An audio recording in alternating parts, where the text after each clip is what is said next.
Shabri Cheta, I have known you since I was a small baby. Actually, നിങ്ങളുടെ വീട്ടിൽ ഓടി കളിച്ച് വളർന്നത് ഞാൻ ഇപ്പോഴും ഓർക്കുന്നു. നിങ്ങളുടെ വീട്ടിനകത്ത് കുറേ സ്റ്റെയർ കേസ്, എൻ്റെ വീട്ടിലന്ന് സ്റ്റെപ്പൊന്നും ഇല്ല. അപ്പോൾ എനിക്കിപ്പോഴും ഓർമ്മയുണ്ട് വീട്ടിനകത്ത് സ്റ്റെയർ കേസ് അടുത്ത ലെവലിലേക്ക് പോകാനൊക്കെ വേണ്ടി ഞാനിങ്ങനെ വീട്ടിനകത്തൊക്കെ എക്സ്പ്ലോർ ചെയ്യുന്നതൊക്കെ എനിക്കിപ്പോഴും ഓർമ്മയുണ്ട്. നിങ്ങളുടെ ബ്യൂട്ടിഫുൾ ഹൗസും അമ്മയുടെ ഭക്ഷണവും ഒക്കെ എനിക്കിപ്പോഴും ഓർമ്മയുണ്ട്.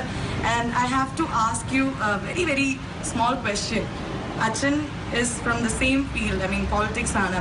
What do you want to do for people out there? What is your dream? And ende chodyam. And also Divya, you were my like endha paraya nammal ore school aanu, Holy Angels il nammal schoolmates aayirunnu. And I think ഞാൻ ഇങ്ങനെ ആയിപ്പോയി, ദിവ്യ അങ്ങനെ ആയിപ്പോയി. So ഒരു സ്കൂളിൽ നിന്ന് എന്ത് സംഭവിക്കാന്നുള്ളതിന്റെ പ്രൂഫാണ് രണ്ട് എക്സ്ട്രീം ആയിട്ട് നമ്മൾ രണ്ടുപേരും നിൽക്കുന്നത്. But still I want to ask you something Divya. Why do you love Sabari so much? As a pearly style. Pearly അല്ല, curly style. കൊച്ചുനാളില് തൊട്ടടുത്തടുത്തുള്ള വീടായിരുന്നു. കൊച്ചുനാളെന്ന് വെച്ചാല് 1 വയസ്സ് 2 വയസ്സൊക്കെ ആയി പറയണേ. ഒരു സ്കൂളിലൊക്കെ പോയി തുടങ്ങിയ സമയത്ത് ഞാൻ അടുത്ത കാലത്ത് ജെവി ജംഗ്ഷനിൽ തന്നെ മാണിയങ്കളും പേളിയുടെ ഇന്റർവ്യൂ ഒക്കെ ഉണ്ടായിരുന്നു. അപ്പം ആ സമയത്ത് അപ്പൊ എനിക്ക് ഈ പേളിയാണ് പിന്നെ ആ കുട്ടിയായെന്നുള്ളത് എനിക്ക് ആദ്യം സ്ട്രൈക്ക് ചെയ്തില്ല. ഓ അത് ശരി. പിന്നെ അതിനുശേഷം സംസാരിച്ചു വന്ന ആ കുട്ടിയാണ് ഈ കോലത്തിലായി എന്നുള്ള അറിയില്ല. ആ രഹസ്യം ശബരിക്ക് പറഞ്ഞു കൊടുക്കുന്നത് ഞാനാണ്. ഞാനും മാണിയങ്ങളും പേളിയാണ്.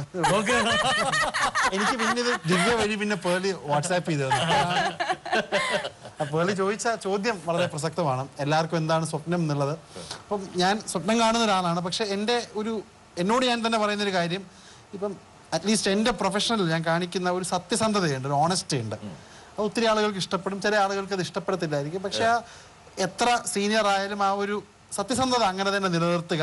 അത് നിലനിർത്തുമ്പോൾ തന്നെ നമ്മൾ അറിയാതെ കുറെ കാര്യങ്ങൾ നമ്മൾ ചെയ്യുന്നതാണ്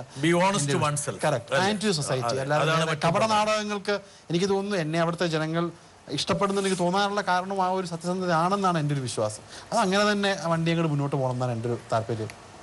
ദിവ്യ, why do you love Shabari this much?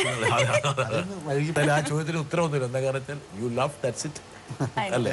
അതായിരിക്കും എൻ്റെ കാരണങ്ങളില്ലാതെ പ്രണയിക്കുന്ന എല്ലാത്തിനും ഒരു കാരണം ഉണ്ടാകണമെന്നില്ല.